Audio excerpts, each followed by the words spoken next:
안녕하세요. 세상의 다양한 이야기를 들려드리는 채널 우르르입니다.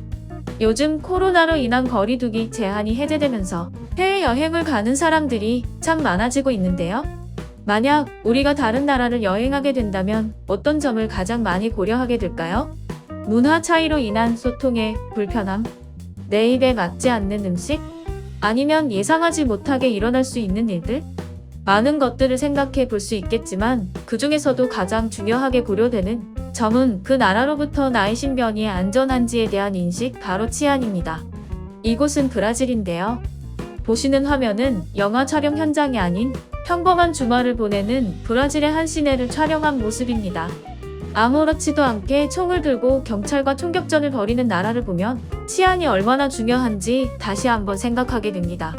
물론 치안이라는 것은 각 나라마다 느끼는 기준이 달라 절대적으로 기준을 측정할 수는 없지만 우리는 각 국가의 범죄율이나 그 국가의 경제적, 군사적 요소를 고려하여 대략적인 치안 상황은 확인할 수가 있었습니다. 한 조사기관의 리서치에 따르면 세계에서 범죄율이 극히 낮은 안전한 국가로 대한민국, 싱가포르, 홍콩, 대만, 일본 등 동아시아 선진국, 아랍에미리트, 카타르 같은 이슬람권에서 꽤 부유한 국가, 아이슬란드, 오스트리아와 덴마크 등의 유럽 선진국들이 거론되고 있었습니다. 이 지도는 세계의 치안 순위를 색깔로 표현한 지표인데요. 붉을수록 범죄율이 높으며 초록색이 가까울수록 범죄율이 낮은 것을 의미하고 있습니다. 여기에서도 확인할 수 있듯이 우리나라는 아시아는 물론 전 세계적으로 봤을 때도 높은 수준의 치안을 유지하고 있었는데요. 이번엔 우리나라를 여행해 본 다른 해외 여행객들의 반응을 통해 우리나라의 치안 상황을 한번 살펴보았습니다. 남미에 거주 중인 유튜버가 진행한 사회 실험 영상입니다.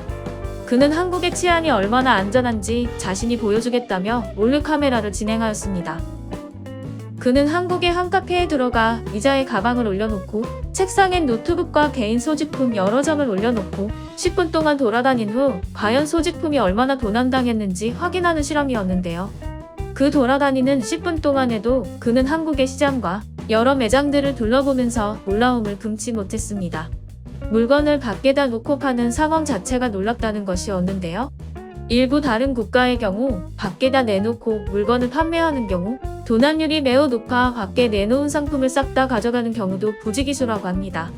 시장을 돌고 그는 돌아온 후에도 가방이 그 자리에 그대로 있는 것을 확인하고 실험은 종료됩니다. 여기 다른 국가의 유튜버가 진행한 실험도 있습니다. 이 남자는 아랍에 거주 중인 한 유튜버인데요. 그는 한국을 여행하다 한국의 치안을 확인하기 위해 한 가지 실험을 합니다. 실험 방법은 그가 들고 있는 가방을 길에다 두면 과연 한국 사람들의 반응이 어떨지에 대한 실험이었는데요. 길거리에 가방을 놓고 한동안 지켜보았지만 그 어떤 누구도 가방에 손길을 주지 않았는데요. 이에 유튜버는 가방이 잘 안 보여서 가져가지 않는다고 생각하며 좀 더 잘 보이는 길의 중앙 한 복판에 위치하여 누가 봐도 가방이 길에 놓여져 있다고 생각하게끔 위치시켜둔 채 실험을 계속 진행하였습니다. 결과는 그렇게 놓았음에도 가져가지 않은 채로 실험은 끝나게 되었습니다. 실험을 마치며 이 남자는 한국은 정말 놀라운 나라라며 정말 안전하다고 느꼈다고 소감을 전했습니다. 이 영상을 본 해외의 누리꾼들은 한국은 정말 안전하다. 손에 휴대폰을 들고 다녀도 문제가 전혀 없다. 다른 나라를 여행했을 때 밤에 돌아다닌다는 건 두려운 일이었다. 한국에서는 여성이 새벽에 휴대폰을 들고 걸어 다녀도 아무 일도 일어나지 않는다. 남미의 치안이 한국처럼 좋아졌으면 좋겠다. 한국에서 살고 싶다. 우리나라에선 밤에 밖에 나갔다간 옷까지 뺏길 거다. 베네수엘라에선 집 안에 있어도 안전하지 않다. 슬프지만 이게 현실이다. 한국은 서로 존중하기 때문에 도둑질을 하지 않는다.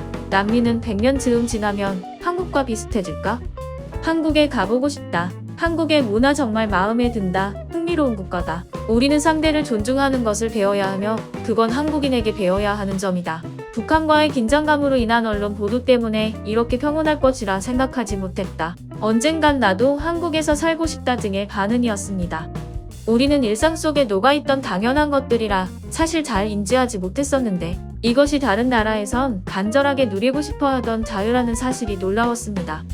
그리고 세계 최고 수준의 치안을 유지하고 있는 대한민국의 자랑스러움을 느낄 수 있는 시간이었습니다. 제가 준비한 이야기는 여기까지입니다. 시청해주셔서 감사합니다.